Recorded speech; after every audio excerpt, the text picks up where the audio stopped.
नमस्कार दोस्तों, मैं advocate Vishnudhari Singh criminal channel में आप सभी दर्शकों का स्वागत है। दोस्तों, आज मेरे वीडियो बनाने का टॉपिक है नए कानून के अनुसार कंप्लेंट केस में मुद्दाले कब जमानत ले, यानी कौन सा वो स्टेज है केस का जहां मुद्दाले को जमानत आसानी से मिल जाएगी। दोस्तों, जैसा कि आप जानते हैं, अगर आपके साथ कोई घटना घटित होती है तो आप दो तरह के केस करते हैं। एक FIR स्टेट केस करते हैं और दूसरा कंप्लेंट केस न्यायालय में करते हैं। तो आइए दोस्तों, अब देखते हैं कि न्यायालय में जब कंप्लेंट केस आप फाइल करते हैं तो वह कौन सा स्टेज है जहां पर मुद्दाले न्यायालय में उपस्थित होकर आसानी से जमानत प्राप्त कर सकता है। दोस्तों, FIR के लिए धारा जैसा कि हम बता चुके हैं, पुराने कानून CRPC के अंदर में 154 CRPC था।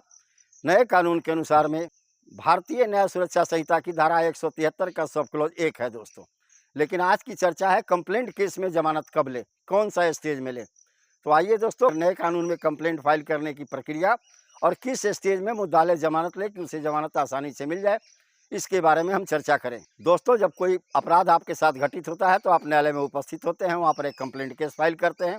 भारतीय न्याय सुरक्षा संहिता की धारा 210 सब क्लॉज 1 के अंदर की जाती है दोस्तों। उसके बाद दूसरा स्टेज है दोस्तों भारतीय न्याय सुरक्षा संहिता की धारा 223, जिसके अंदर में कंप्लेनेंट यानी जिसने केस किया, न्यायालय के अंदर में केस किया और उस समय अगर उपस्थित उसके गवाह हैं तो उसके गवाहों की गवाही रिकॉर्ड की जाती है दोस्तों, उसका स्टेटमेंट रिकॉर्ड किया जाता है। तीसरा धारा है दोस्तों भारतीय न्याय सुरक्षा संहिता की धारा 225, वो तीसरा स्टेज है। इसके अंतर्गत में कंप्लेनेंट के गवाहों के बयान दर्ज किए जाते हैं।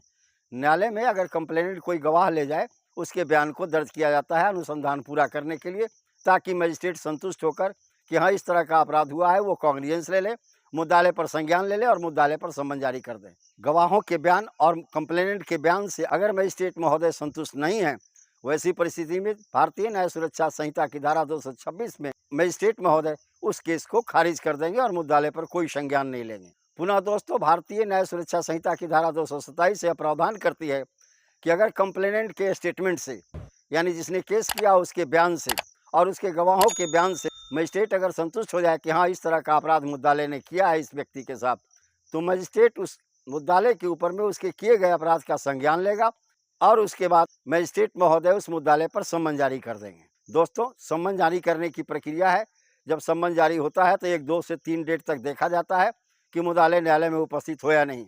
अगर 2-3 डेट तक मुद्दाले न्यायालय में उपस्थित नहीं होता है, वैसी परिस्थिति में मजिस्ट्रेट जो है पुनः उस मुद्दाले पर बेरेबल वारंट जारी करता है दोस्तों, जिसे कहते हैं जमानतीय गिरफ्तारी का आदेश।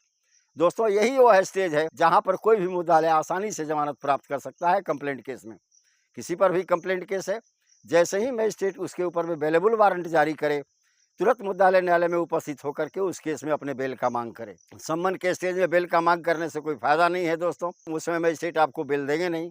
कभी कभी ऐसा होता है दोस्तों कि मुद्दाले पर बेलेबल वारंट जारी होने के बाद भी मुद्दाले न्यायालय में उपस्थित नहीं होता है, तब मजिस्ट्रेट उसके ऊपर में नॉन बेलेबल वारंट जारी करता है। कभी कभी ऐसा भी होता है दोस्तों कि मुद्दाले नॉन बेलेबल वारंट पर भी हाजिर नहीं होता है या पुलिस उसे पकड़ के नहीं लाती है, तब मुद्दाले के विरुद्ध में उसकी संपत्ति के जब्ती की उद्घोषणा की जाती है, जिसका वर्णन भारतीय न्याय सुरक्षा संहिता की धारा 84 में किया गया है दोस्तों।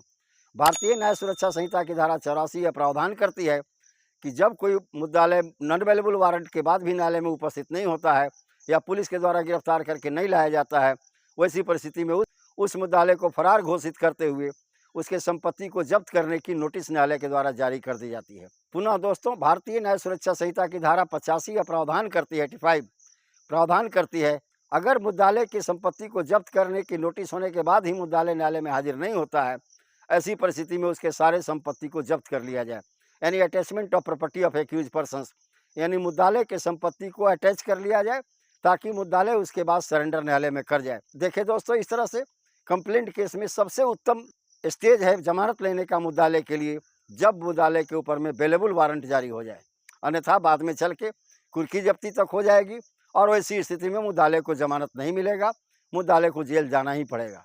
तो अब यहीं पर वीडियो मेरा संपन्न हुआ दोस्तों। अगर आपको मेरा यह वीडियो पसंद आया तो आप इसे लाइक करें, सब्सक्राइब करें, अपने साथियों को शेयर करें। धन्यवाद। अब विशेष अगले वीडियो में।